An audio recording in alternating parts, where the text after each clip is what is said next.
Shalom, puji Tuhan. Bapak Ibu, kita kembali belajar tentang takut yang benar. Dan takut yang benar diarahkan hanya kepada Tuhan, bukan kepada yang lain.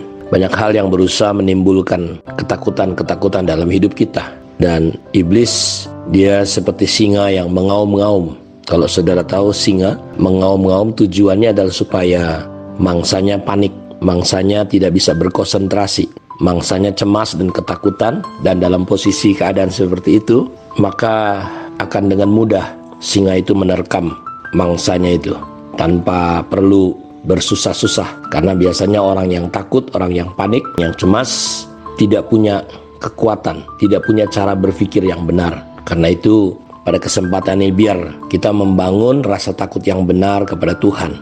Karenanya Tuhan berkata kepada gereja Smyrna, jangan takut. Walaupun mereka harus dilemparkan ke dalam penjara, walaupun mereka harus menghadapi aniaya dari saudara-saudara palsu, walaupun mereka harus mengalami intimidasi, tapi Tuhan berkata, jangan takut kepada orang yang hanya bisa membunuh tubuh kita, tetapi tidak bisa membunuh jiwa kita. Tetapi takutlah kepada Tuhan yang bukan hanya mampu membunuh tubuh kita, tapi melemparkan jiwa kita ke dalam neraka. Karena itu saya ingin mengajak kita melihat beberapa ayat firman Tuhan. Dalam Amsal 8 ayat 13, takut akan Tuhan ialah membenci kejahatan. Aku benci kesombongan, kecongkakan, tingkah laku yang jahat, dan mulut penuh tipu muslihat. Jadi takut kepada Tuhan yang benar akan melahirkan tindakan untuk kita tidak suka dengan yang namanya dosa atau kejahatan. Kita tidak suka dengan yang namanya kesombongan, kecongkakan, tingkah laku yang jahat, dan mulut penuh tipu muslihat. Sulaiman mengajarkan prinsip ini bahwa takut kepada Tuhan membawa kita berpegang teguh kepada kebenaran firman Tuhan, membawa kita berpegang teguh kepada kekudusan, kepada kebenaran firman Tuhan. Amsal 23:17, janganlah hatimu iri kepada orang-orang yang berdosa, tetapi takutlah akan Tuhan senantiasa. Jadi kita perlu jaga hati kita untuk selalu hidup takut kepada Tuhan. Dalam Mazmur 25 ayat 14, Tuhan bergaul karib dengan orang yang takut akan Dia, dan perjanjiannya diberitahukannya kepada mereka. Jadi lihat Bapak Ibu, Tuhan bergaul karib dengan siapa? Dengan orang yang takut akan Dia.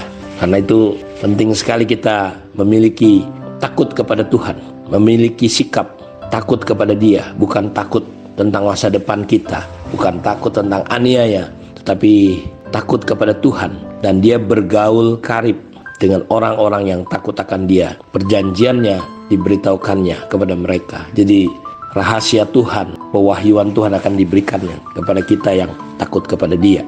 Dalam Mazmur 27 ayat 1 dari Daud, Tuhan adalah terangku dan keselamatanku, kepada siapakah aku harus takut?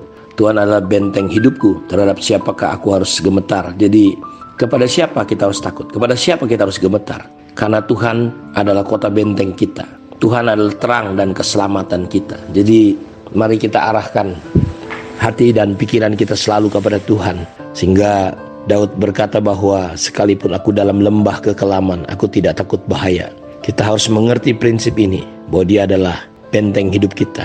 Jadi tidak ada satupun yang sebenarnya harus kita takuti, kita cemasi. Dalam Mazmur 103:13, seperti Bapa sayang kepada anak-anaknya, demikianlah Tuhan sayang kepada orang-orang yang takut akan Dia.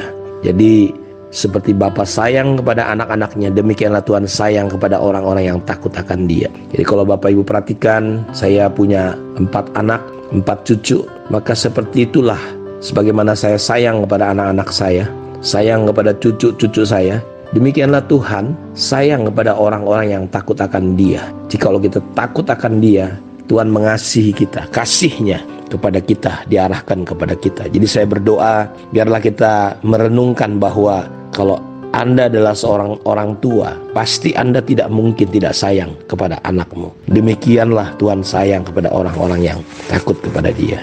Dalam Mazmur 115 ayat 11, hai orang-orang yang takut akan Tuhan, percayalah kepada Tuhan, Dialah pertolongan mereka dan perisai mereka.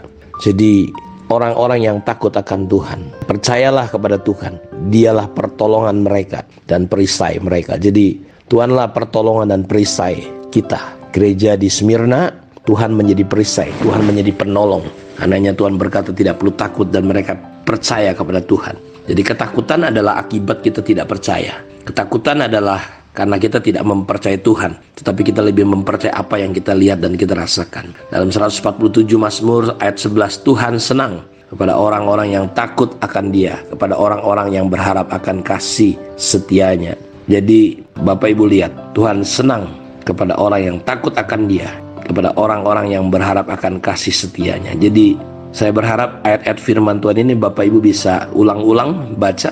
Dalam pasal 29 ayat 25 Amsal, takut kepada orang mendatangkan jerat, tetapi siapa percaya kepada Tuhan dilindungi. Jadi kalau kita takut kepada manusia, itu hanya menjadi jerat bagi kehidupan kita. Tetapi siapa percaya kepada Tuhan dilindungi. Biarlah hari-hari ke depan kita belajar membangun untuk melihat bahwa roh Tuhan lebih besar daripada roh yang ada dalam dunia ini. Roh yang membangkitkan Yesus, roh yang sama, itu ada pada kita.